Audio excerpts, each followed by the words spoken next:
meus amores, minhas amoras! Tudo bem com vocês? Apesar da minha alegria em estar aqui com vocês hoje, o tema é sobre tristeza online. Hoje nós vamos falar sobre um assunto que aparece constantemente nas mídias e nas provas como forma de redação. O tema, inclusive, foi a aposta dos grandes cursos preparatórios para a redação de 2019 e de 2020. Isso significa que você deve estar preparado para escrever sobre ele. Mas como você desenvolveria o assunto sobre o tema? Vamos aprender um pouco sobre ele, tá? Então, use essa primeira parte para construir a introdução da sua discursiva argumentativa. Aqui eu te apresento ferramentas para você contextualizar a problemática. Então, vamos a ela. Uma estimativa da Organização Mundial da Saúde, a OMS, divulgada em 2017, mostrou que cerca de 300 milhões de pessoas sofrem de depressão, algo que corresponde a 4,4% da população global. O transtorno pode levar a uma série de outras enfermidades e, nos casos mais graves, estimular o suicídio, causa da morte de cerca de 800 mil pessoas todo ano no mundo. Considerando um dos problemas de saúde mental mais comuns, a depressão traz consigo o estigma que associa seus sintomas à inadequação social ou à falta de força de vontade. Por muito tempo foi pouquíssimo discutida, esse tema. Então agora é a principal causa da incapacidade em todo o mundo e raramente está longe das notícias. A classificação internacional de doenças mantida pela OMS define depressão como um transtorno e não como uma doença. Isso quer dizer que ela é mais associada a um desarranjo ou a um distúrbio que afeta a mente e o corpo, com causas intrínsecas à pessoa. Já doenças se definem por sinais e sintomas característicos e são mais associados a causas externas, como, por exemplo, vírus, o coronavírus ou as bactérias, tá? Então, a depressão é resultado de uma interação de fatores sociais, psicológicos e biológicos. Um artigo sobre as causas da depressão publicado em 2019 pela Universidade de Harvard sinaliza que há muitas causas possíveis, incluindo regulação de humor, problemática ali pelo cérebro. Um cérebro também pode ser uma vulnerabilidade genética ou eventos da vida estressantes, medicamentos e problemas médicos. Pessoas que passam por traumas e outros eventos adversos são mais propensas a desenvolver o transtorno, algo que pode levar a mais estresse, a mais sofrimento. A Organização Mundial da Saúde explica que a condição é diferente de oscilações usuais de humor. Eu mesma acordei de bom humor hoje, mas ontem eu estava de mau humor. Então, um episódio depressivo pode ser categorizado como leve, moderado ou grave, a depender da intensidade dos sintomas. Sobretudo, quando tem longa duração e intensidade moderada ou grave, pode se tornar uma condição de saúde crítica, gerando grande sofrimento e disfunções na vida cotidiana, o que difere a depressão do que eu senti hoje, alegria, e ontem, um pouco de cansaço excessivo, tá? Então, por muito tempo, temas como depressão eram velados pela mídia e também entre as conversas entre amigos. Mas em 2019, com o Setembro Amarelo, eu percebi que a gente passou a acompanhar mais um crescimento sobre o debate que defende que esse é sim um assunto para ser falado e que a informação sobre o tema é uma das formas de combater a depressão que avança em números de casos, principalmente aqui no nosso país, no Brasil. Mas se você prefere, então aí eu apresentei para você alguns dados. Então, esses dados você pode utilizar na sua redação. Mas tem aluno que prefere fazer alusão histórica na sua introdução. Então, se esse for o seu caso, se você prefere fazer uma alusão histórica, o que você poderia dizer? Você poderia dizer que a melancolia, por muito tempo, foi associada a mitos, superstições, possessões demoníacas e não a questões próprias da natureza humana, sobretudo no período da Idade Média.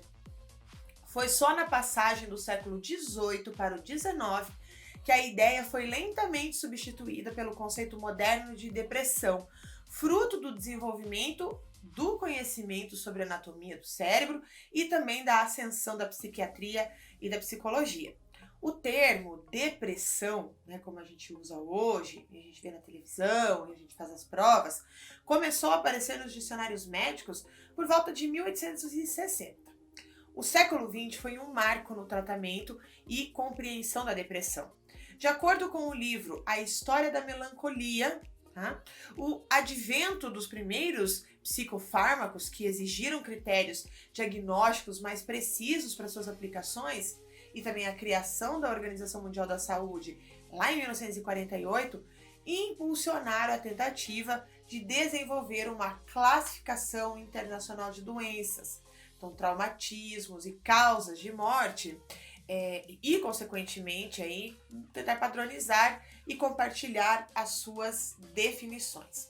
A primeira revisão, né, a Classificação Internacional de Doenças, em sua sexta versão, que é o CID-6, né, elaborada pela entidade, continha na seção 5 as desordens mentais, psiconeuróticas e de personalidade.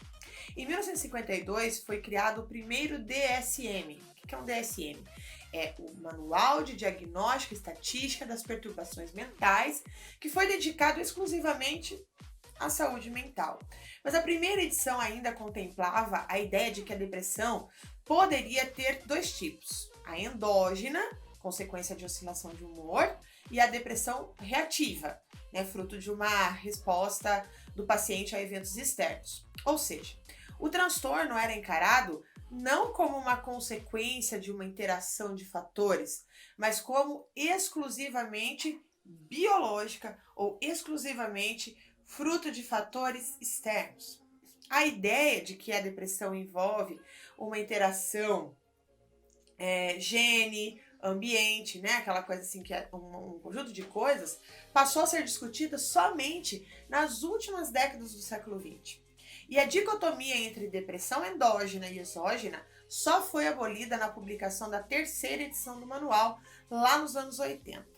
No fim dessa mesma década, o uso de antidepressivos começou a se popularizar por causa da chegada do Prozac ao mercado americano. Você já deve ter ouvido falar, inclusive, desse medicamento, tem até em músicas brasileiras o Prozac. Bom, ele era divulgado como uma espécie de, colocar aqui entre aspas, tipo corretivo, né, para o desequilíbrio da serotonina do cérebro, sem gerar tantos efeitos colaterais.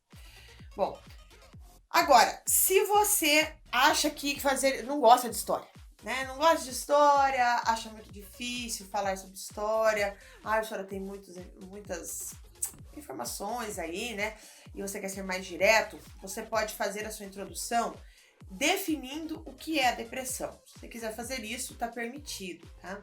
Então, mas então o que é a depressão, pelo amor de Deus? Então, olha só, a depressão. A Classificação Internacional de Doenças mantida pela OMS, né, a Organização Mundial da Saúde, define depressão como um transtorno, como eu falei, e não como uma doença, tá? Então, nesse caso, como eu já falei anteriormente, você pode falar que para a Organização Mundial da Saúde, ela está relacionada muito mais a um desarranjo, um distúrbio, do que efetivamente uma doença, e por isso ainda não tem uma classificação, né, entre uma classificação que a defina, né, como uma doença, né, muito clara, enfim, que a gente possa trabalhar com mais clareza, né, na questão de transformar a depressão em uma doença. Mas você pode citar também dois tipos principais aí de disfunções e de sofrimento na vida cotidiana. Um deles é o transtorno depressivo recorrente, tá? Que é o caso quando episódios depressivos ocorrem repetidas vezes, com duração de pelo menos 2 semanas. Então, esses períodos são caracterizados pelo humor deprimido, pela perda de interesse e também perda de prazer e uma redução de energia, levando à redução da atividade, tá? Então, cuidado aí se você tem esses diagnósticos, começar a observar mais, né, você. Bom, também tem ansiedade, distúrbios de sono, de apetite, também são muito comuns, além do sentimento de culpa, autoestima prejudicada, dificuldade de concentração e sintomas sem explicação médica. Quem apresenta sintomas leves pode ter dificuldade em tocar as suas atividades, mas provavelmente não deixará suas atividades completamente, tá? Isso quem fala não sou eu, tá? Isso quem fala é a Organização Mundial da Saúde. Em casos severos, dificilmente o indivíduo conseguirá manter suas atividades sociais, profissionais ou domésticas. Então olhe para você, olhe para os seus familiares, né? Se você notar alguma coisa disso, você já acende a luzinha aí. Mas existe também a depressão do transtorno bipolar. Ela é caracterizada por uma alternância de episódios depressivos e de mania, né, separados por períodos de humor normal.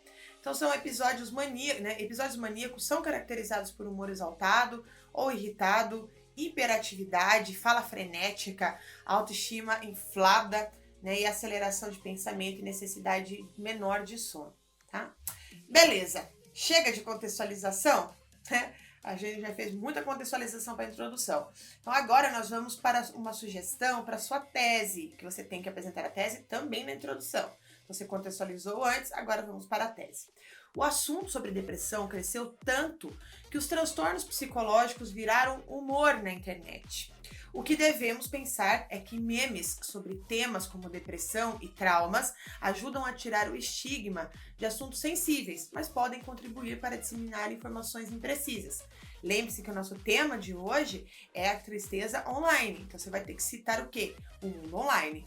Então o termo, por exemplo, meme, costuma designar imagens, frases ou uma combinação de ambos, caracterizados por um tom de humor próprio da internet e pela rápida viralização na rede.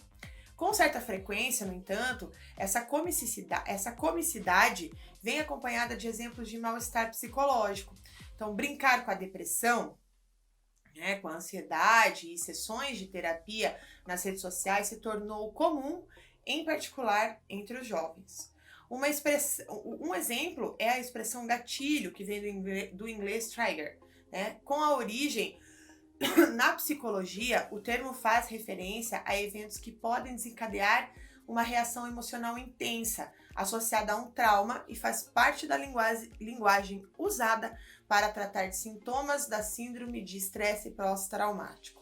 Então, em diversos ambientes, como o meio acadêmico e a própria internet, a expressão costuma ser acompanhada de um aviso para indicar que um conteúdo contém temas sensíveis. Já no humor online, o termo vem sendo reapropriado para representar situações e conteúdos estressantes em tom de ironia ou em tom de deboche. Tá? Lembre-se que nós falamos no começo da nossa argumentação de tese. Então, se você não lembra, volta aí o vídeo, tá? Sobre isso, que é isso que você vai ter que reforçar. Bom, o Twitter é notório para esse tipo de humor. O limite de 280 caracteres das postagens favorece observações rápidas sobre o estado emocional dos usuários.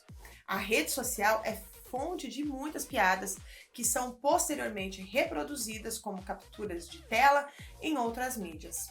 Perfis como So Sad Today, né? Ou seja, tão triste hoje, né? No Twitter, da escritora norte-americana Melissa Broder, transmitem comentários sobre depressão a enormes audiências. Né? A conta acumula mais de 900 mil seguidores, entre eles celebridades como as cantoras Katy Perry e a Miley Cyrus. No Brasil, perfis que seguem a mesma linha podem ser vistos nas páginas como memes para pessoas tristes, né? Você pode procurar, né, ali, né? @meme triste, com mais de 100 mil seguidores. E memes inúteis, né? Assim, que para salvar a sua vida inútil, também tem ali 500 mil seguidores. Nem o Instagram escapa do humor triste. Contas de memes populares como Melted Videos, né, e também o Saquinho de Lixo, com frequência postam conteúdos postam conteúdo relacionado com questões de saúde mental. Nesses círculos, o sofrimento emocional é tratado como um tópico tão propício para se fazer graça quanto qualquer outro assunto. Então, o teor das piadas varia bastante, mas frequentemente assume um tom autodepreciativo. Então, o formato que se popularizou no Twitter, por exemplo, retrata um diálogo imaginado com um psicólogo que represente um tuiteiro, né, por lidar de forma improdutiva ou nociva com os seus sentimentos. Bom, o fato é que diante de tudo isso que a gente está falando, para você ter ideias para construir a sua tese, é que a tristeza há anos faz parte da cultura online. O Tumblr, no início da década de 2010, costuma, né, ser lembrado como um marco nesse processo. Nessa rede social, comunidades compostas em grande parte por adolescentes retratavam a depressão, condutas autodestrutivas, distúrbios alimentares, com um olhar quase romântico. Tá? A dor subjetiva, muitas vezes patológica, era transposta em imagens altamente editadas, com legendas melancólicas e poéticas. Criava-se ali a identidade das chamadas sad girls, né, ou meninas tristes da web, em conteúdos amplamente compartilhados, catalogados em hashtags e ilustrados com uma estética que mistura beleza e sofrimento. Em 2012, o Tumblr passou a exibir uma mensagem automática durante as buscas por palavras como automutilação, bulimia, né, no site, direcionando os usuários a recursos de aconselhamento e a prevenção. Blogs que promovessem ativamente esse tipo de conteúdo também passaram a ser bloqueados. Outras redes sociais têm políticas parecidas.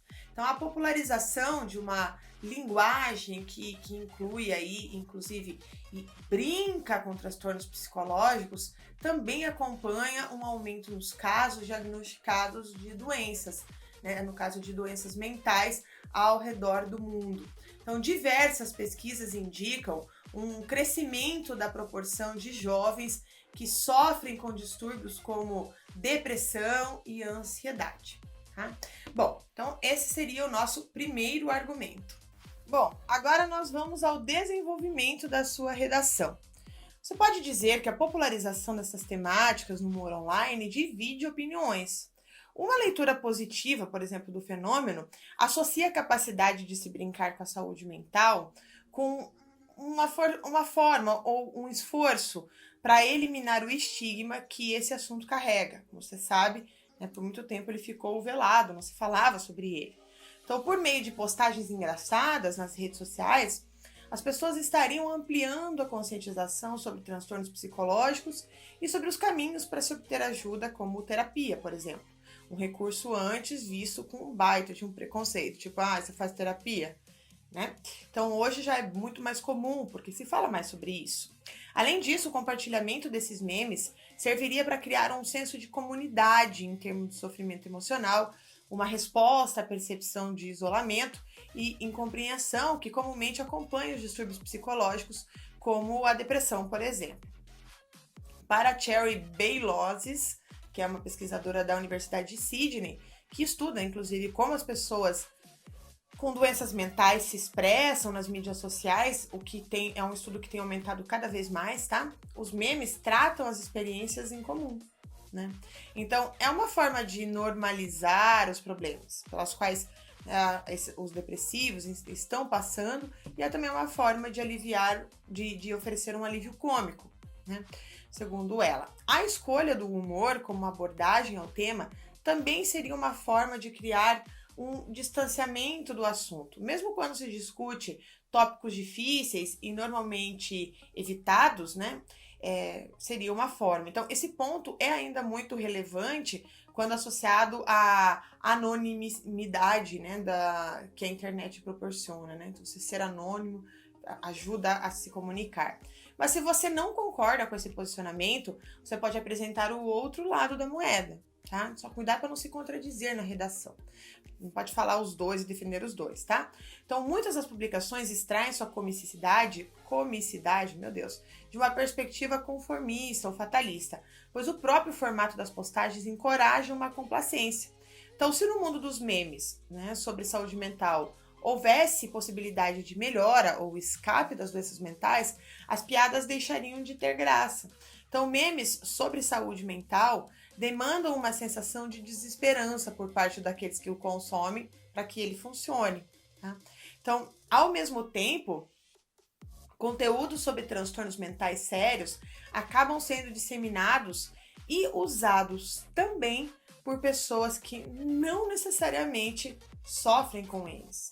Por isso, piadas sobre depressão e suicídio, por vezes, são empregadas em tom hiperbólico, né, para traduzir insatisfações gerais, né, satisfação com a vida, com a quarentena que você está fazendo, com a sociedade, enfim, né, com a falta de grana, embora só guardem significados mais graves, esses memes, para um número bem menor de indivíduos. Mas você tem que apresentar um segundo argumento. Lembra que são sempre dois. Então, no segundo argumento, você pode dizer que a forma como o conteúdo sobre depressão disseminado na internet pode gerar confusão. Como assim? Existe uma divergência entre o tema da piada e quem a compartilha, inclusive, e que inclusive já resultou em disseminação de visões imprecisas ou mesmo incorretas sobre doenças mentais na internet. Não é o caso, por exemplo, do meme que usa a expressão apaga, tá me dando gatilho.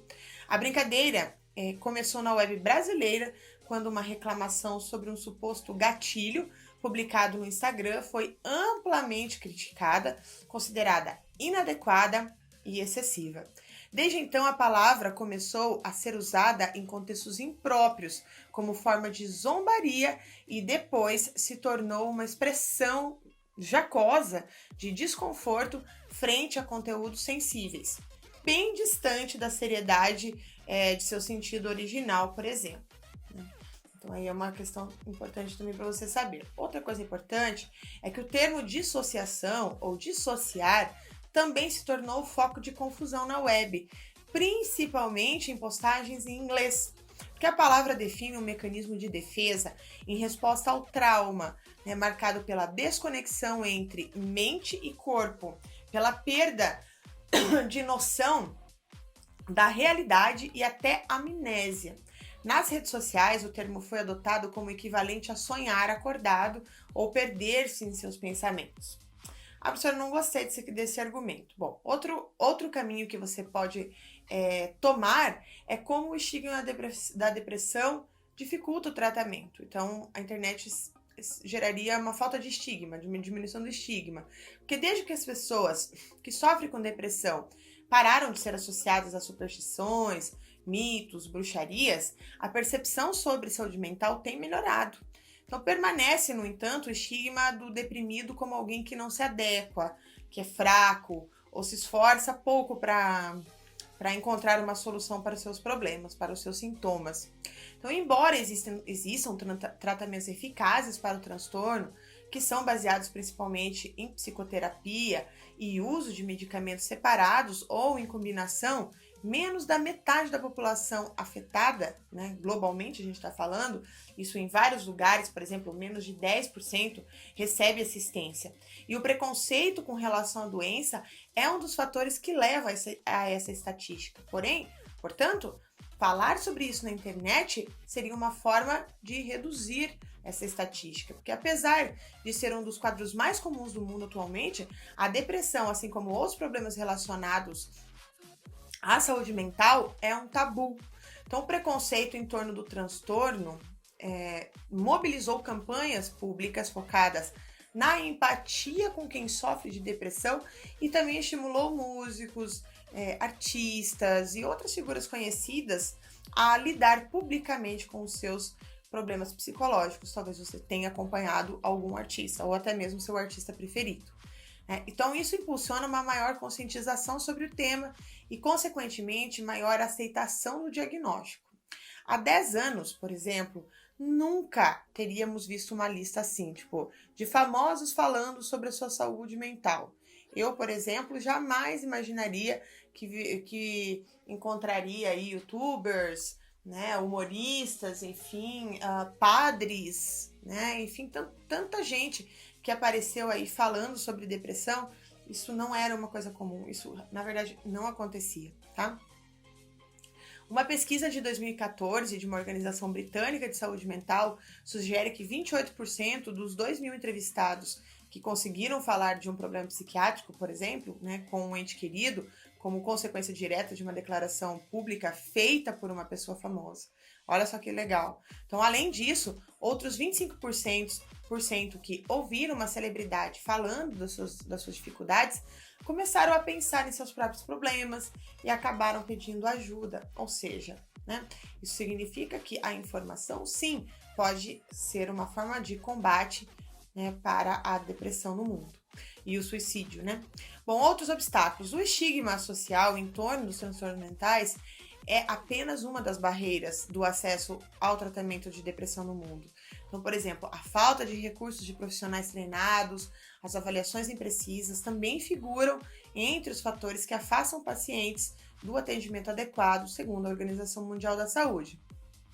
Então, em países de todos os níveis de renda, pessoas com depressão frequentemente não são diagnosticadas corretamente e outras que não têm o transtorno são muitas vezes diagnosticadas de forma inadequada, com intervenções desnecessárias. Tá?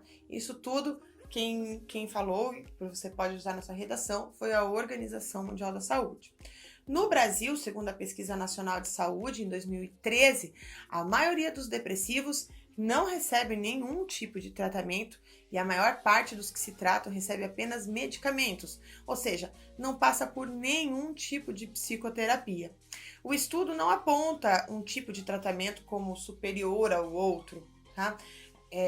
Só que ele afirma, né, apenas com base no guia prático para o tratamento de pacientes com graves problemas de depressão, que foi publicado em 2010 pela Associação Americana de Psiquiatria, que o tratamento efetivo da depressão inclui medicamentos antidepressivos e psicoterapias, né? Seja essa psicoterapia feita individualmente ou, né, em combinação. Bom, a probabilidade de receber tratamento aumenta quando o paciente atende a um ou mais dos seguintes fatores. Olha lá. Ter diploma universitário, ser branco, ser mulher, ter alguma doença relacionada à depressão e estar na faixa etária compreendida entre 30 e 69 anos. A dificuldade de obter tratamento também tem um recorte regional. Então, por exemplo, ela é especialmente alta na região norte do Brasil, onde 90% dos depressivos não têm acesso a nenhum tratamento, e menor no sul e no sudeste, onde essa realidade é de 67,5% e 75,9% das pessoas com depressão, respectivamente. Os pesquisadores ressaltam ainda que a diferença reflete a má distribuição de serviços e especialistas de saúde no país. Lembrando que o número tem aumentado entre os jovens, principalmente entre os adolescentes, tá? Como concluir a sua redação? Bom, eu, Carla, escreveria sobre a banalização do sofrimento e defenderia que certas publicações nas redes sociais contribuem para o pensamento de que doenças mentais se resumem a uma leve ansiedade, né, facilmente tratável. Então, isso normaliza uma visão de doenças mentais que não é realista para aqueles que têm doenças realmente sérias. Então, por exemplo, uma pessoa com distúrbio de ansiedade severo vai precisar de muito mais do que exercícios de respiração, como muitas brincadeiras apresentadas na internet, tá? Lembrando que existe o estigma social em torno desses transtornos, que esse estigma ele é uma das barreiras para o tratamento da depressão, que existe também a falta de recursos dos profissionais treinados, né, que também é uma coisa que interfere. Então, se você tiver que fazer uma proposta de intervenção, você precisa solicitar maior investimento nesses dois quesitos que faltam muito, tá?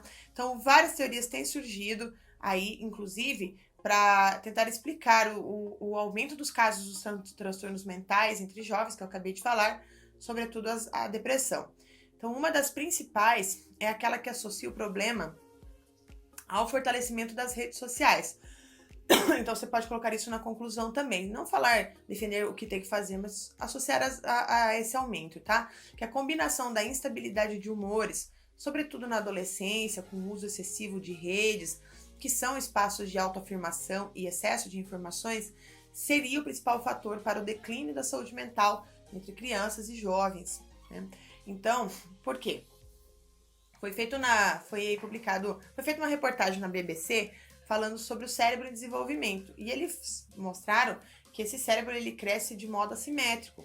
Então, em um adolescente, o hipocampo e a amígdala, que são regiões cerebrais responsáveis pelos sentimentos e por processar emoções, eles amadurecem mais rapidamente que o córtex pré-frontal, responsável pela regulação emocional ou de impulsos. Ou seja, adolescentes já têm de lidar por natureza com mais obstáculos para balancear emoções e o discernimento, né, o que os tornaria mais suscetíveis a problemas de saúde mental.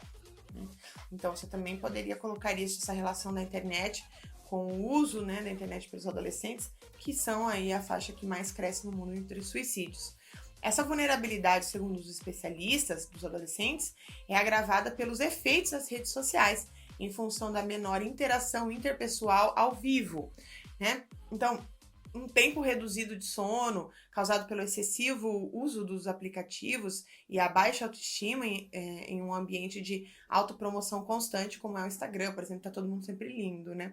Então, uma pesquisa realizada com mais de 500 mil adolescentes por Jean Twenge, que é um professor de psicologia da Universidade Estadual de San Diego, dos Estados Unidos, ele, no seu livro, ele fala sobre o impacto da tecnologia na vida dos jovens e mostra que crianças que utilizam as redes sociais diariamente têm 13% mais chances de reportar altos níveis de sintomas depressivos do que aquelas que usam com menos frequência, né? O estudo também indica que crianças que passaram 3 horas diárias ou mais utilizando smartphones ou os aparelhos eletrônicos tem 34% mais chances de ter pensamentos relacionados ao suicídio, né, pelo menos uma vez, tá? Isso inclui sentir-se desesperançoso ou considerar seriamente o suicídio. Todo mundo já deve ter passado por isso em algum momento, mas quem usa muito as redes sociais e os tablets, enfim, tem 34% mais chances do que uma outra pessoa, tá? Então, do que crianças, por exemplo, que utilizam menos horas esses recursos. Então, entre as crianças que utilizaram aparelhos eletrônicos por 5 ou mais horas diárias, 48% tiveram pelo menos um episódio de pensamentos relacionados ao suicídio. Mas nem mesmo a influência das redes sociais sobre a depressão é unânime, tá? Então, um levantamento publicado em 2019, na revista acadêmica Proceedings of the National Academy of Science, colocou, né, a proposta à associação entre redes sociais e a depressão entre jovens. E os dados coletados pelos pesquisadores indicam que, apesar de haver alguma correlação entre o uso dessas tecnologias e uma satisfação menor dos adolescentes com as suas vidas, não é possível dizer que essa relação é um forte determinante capaz de deixar os jovens tristes. Tá?